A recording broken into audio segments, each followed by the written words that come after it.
महाराज त्या पांडुरंग परमात्म्याची प्रभा पाकली अगणित लावण्य तेज कुंजाळले नवर्ण तिची शोभा. एवढं सौंदर्यवान पण आम्हाला दिसायला तो काळा दिसतो ना. ठाईचाची काळा अनादि बहु काळा. पाषाणाची मूर्ती कशी आहे? काळी आहे म्हणले काळी. हा पांडुरंग परमात्मा कसा आहे? काळा आहे. मग मला सांगा काळा मनुष्य सुंदर असतो का?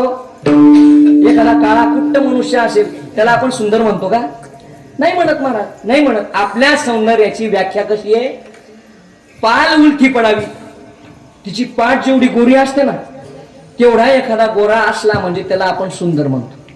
बरोबर आहे का नाही? नाकी डोळी उच्चा पुरा दिसायला सुंदर असेल त्याला आपण सुंदर म्हणतो का? काळ्या माणसाला तुम्ही मुलगी पाहायला गेले, मुलगी पाहायला गेले जाताना, हा का नाही सीझन चालू आहे आता, मुलगी पाहायला गेले. मला सांगा मुलगी पाहायला गेल्यानंतर तुम्ही काय पाहता?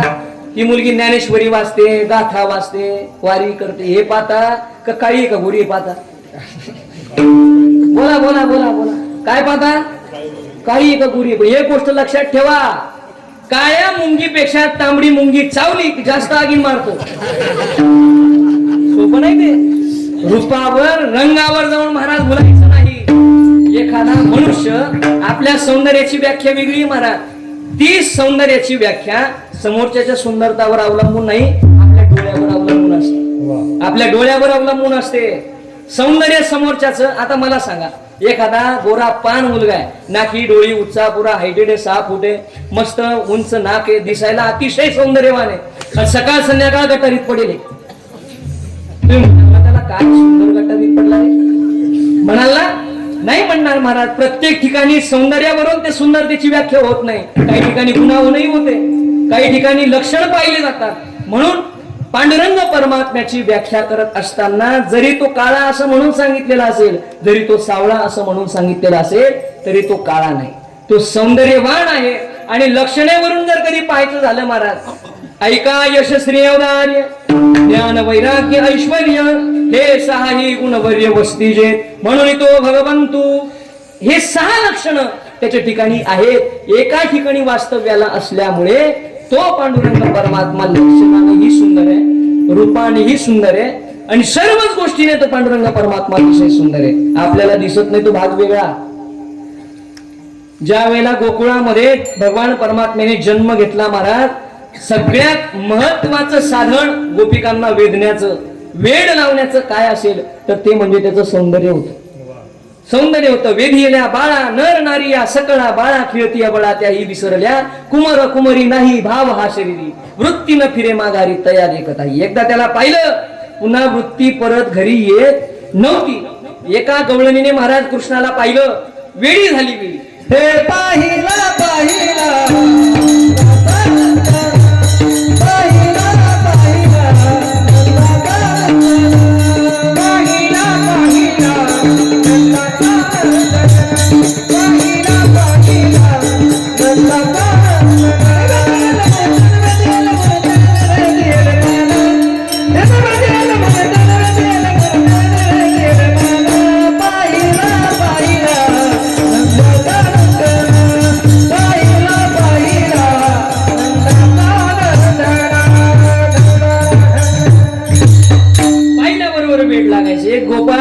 शेतात काम करून घरी आला.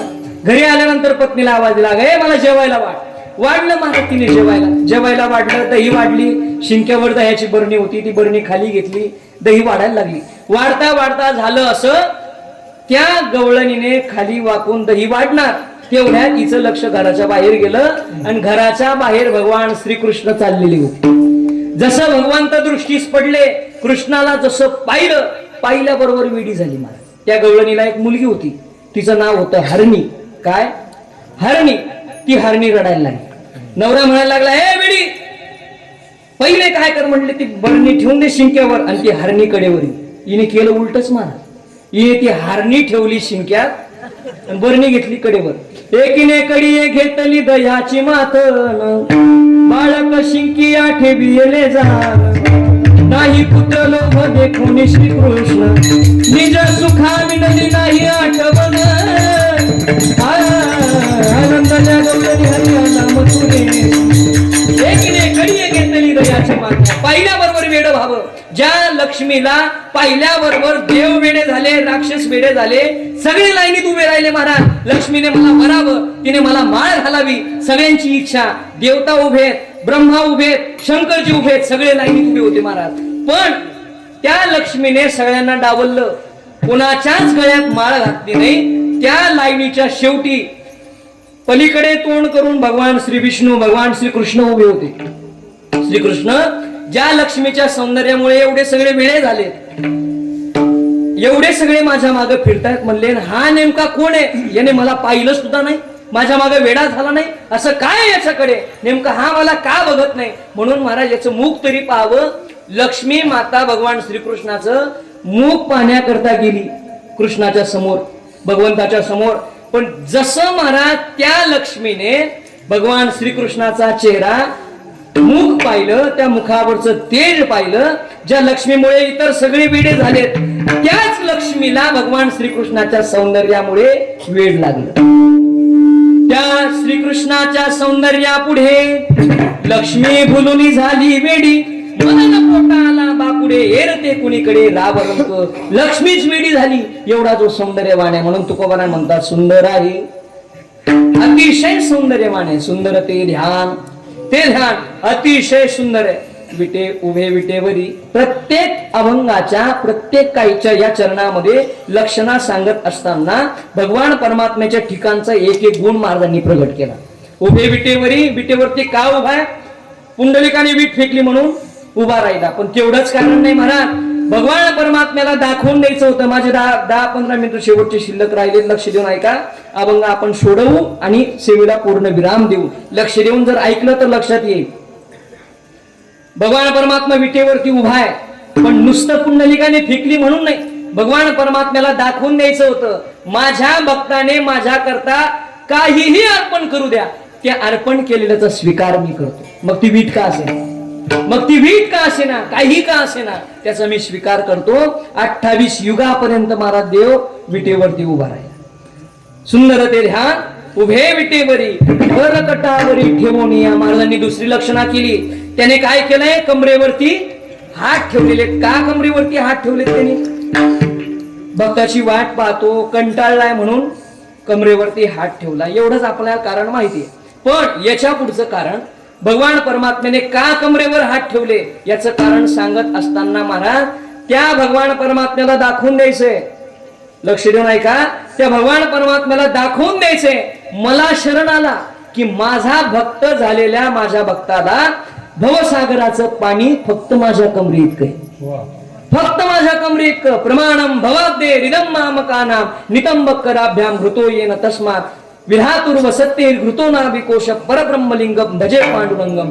प्रमाणम भवाब्दे, भव म्हणजे भवसागर, संसार, भव अब्धी, अब्धीनाम समुद्र, भवसागराचं पाणी, मामकानाम इदम, कमरे इतकंच आहे म्हणून कमरेवरती हात. एखादा आपल्याला माहित नाही, बापू व्हायला गेलो आपण, आपल्याला माहित नाही आंघोळ करायची आहे, नदी आपल्याला पोहता येत नाही, आंघोळ करायची खरी पण पाणी किती खोलेन किती नाही, बरोबर आहे का नाही? मग ज्याला माहिती असतं तो पाण्यात उतरतो, पाण्यात उतरून आत जातो, कमरेवरती हात ठेवतो, वरच्याला सांगतो ए घाबरू नको, एवढंच पाणी आहे. किती आहे? एवढंच पाणी, एवढं बुडणार नाही, तू ये खाली, ये खाली असं सांगतो ना. अशी निर्भयता ज्या वेळेला दाखवतो तसंच भगवान परमात्मा ही निर्भयता दाखवतो.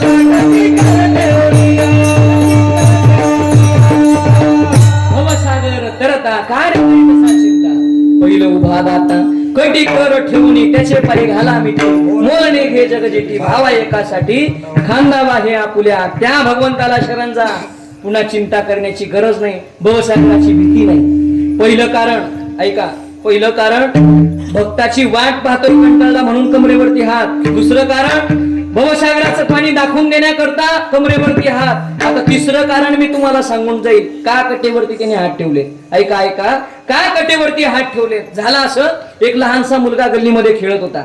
खेळता खेळता खेळता खेळता ते लहान मुलांचा कल्ला असतो महाराज, आरोळ्या मारायला लागले. शेजारच्या काकाला काही सहन झालं नाही, धावत पळत आले, त्या मुलाजवळ आले आणि त्याच्या कानफडीत ठेवून दिली. कानफडीत ठेवली महाराज. त्या मुलाने रडायला सुरुवात केली. रडायला लागला, धावत पळत आईकडे गेला. आईला म्हणायला लागला, आई मला त्या काकाने मारलं. म्हणे असं. त्या मुलाचा हात आईने धरला, त्या मुलाला तिथं घेऊन आली, त्या माणसाच्या समोर उभं केलं, त्या मुलाला असं मागं घातलं. असं त्या आईने कमरेवरती हात ठेवले आणि ज्याने कानफड्यात मारली होती त्या काकाला सांगायला लागली, आई मुलाला काय मारतो? हिम्मत असेल तर माझ्याशी भिड, माझ्याशी खेळ. काय मारायचं तुला? मला मार म्हणले, मग दाखवते तुला. म्हणते का नाही आई? लेकराला पाठीमागं घातलं, स्वतः समोर उभी राहिली कमरेवर हात ठेवून. तशाच पद्धतीने ज्या वेळेला भक्ताच्या समोर काळ येतो, काळ घेऊन जाण्याकरता, त्यावेळेला त्या काळाच्या आणि भक्ताच्या मध्ये भगवान परमात्मा कमरेवर हात ठेवून उभा राहतो. आम्हा घाली पाठीकडे आपण कळी काळाशी भिडे, कळी काळाची युद्ध पांडुरंग परमात्मा करतो महाराज. म्हणून त्याने कमरेवर हात ठेवले. पटतय ना? कमरेवरती हात ठेवण्याची 3-4 प्रत्येकाचं महाराज काही ना काहीतरी लक्षण, काही ना काहीतरी कारण मला तुम्हाला देता येईल. त्याने तुळशीचे हार गळ्यामध्ये घातलेत. आता आपली वेळ संपली, नाही तर प्रत्येकाचं तुम्हाला उदाहरण दिलं असतं. तुळशी हार गळा, अतिशय सुंदर असे तुळशीचे हार त्यांनी गळ्यात घातले. कासे पितांबर आवडे निरंतर हेच ज्ञान. आता इथं जरा सूक्ष्मता अशी आहे, अभंगाच्या पहिल्या 2 चरणामध्ये भगवंताच्या सौंदर्याचं वर्णन आहे, तिसऱ्या चरणामध्ये भगवंताच्या रूपाचं वर्णन आहे. सौंदर्य वेगळं आणि रूप वेगळं. पटतंय ना तुम्हाला? सौंदर्य वेगळं आणि रूप वेगळं. कसं काय बघ? सौंदर्य म्हणजे रूप, रूप म्हणजे रूपवान म्हणजे सौंदर्यवान, सौंदर्यवान म्हणजे रूपवान. पण नाही, रूपवानता वेगळी आणि सौंदर्य वेगळं. सौंदर्यामध्ये रूपामध्ये भेद आहे. तो भेद असा, सुंदर कशाला म्हणायचं? भवेत सौंदर्य मंगानाम सन्निवेशो यथोचितम. हे झालं सौंदर्य. विभूषणम विभूषस्यात् तद्रूपमिति कथ्यते. हे झालं रूप.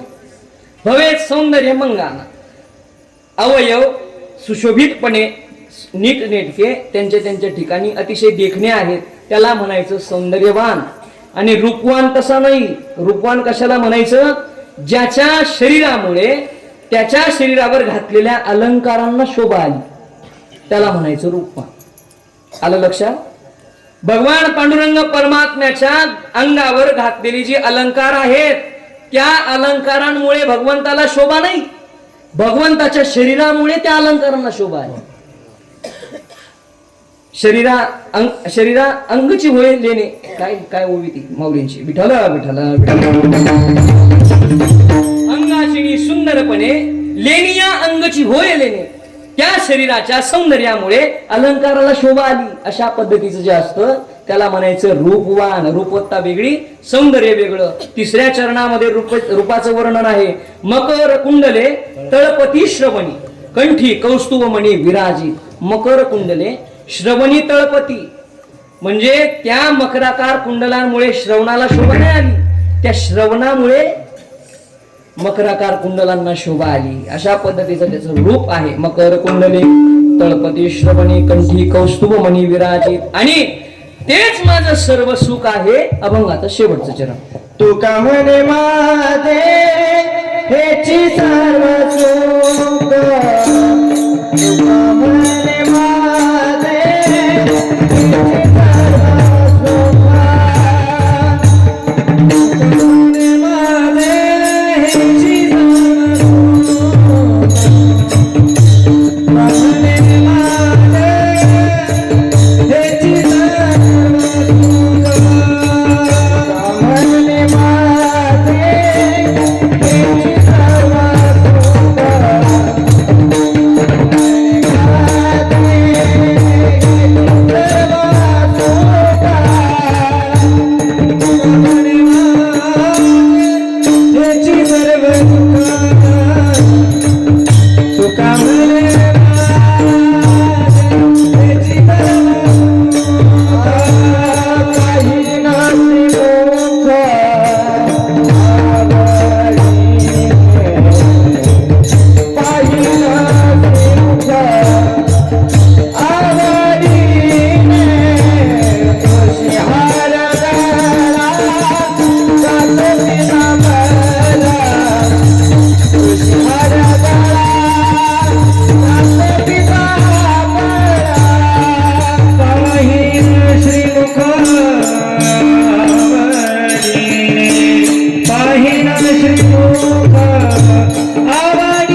2 तासापासून मस्त बसले का नाही आपण घेणं नाही चाललं तुमचा त्यांचा. हात वर करा ताट, हाताने टाळी आणि मुखाने नामचिंतन. विठोबा रखुमाई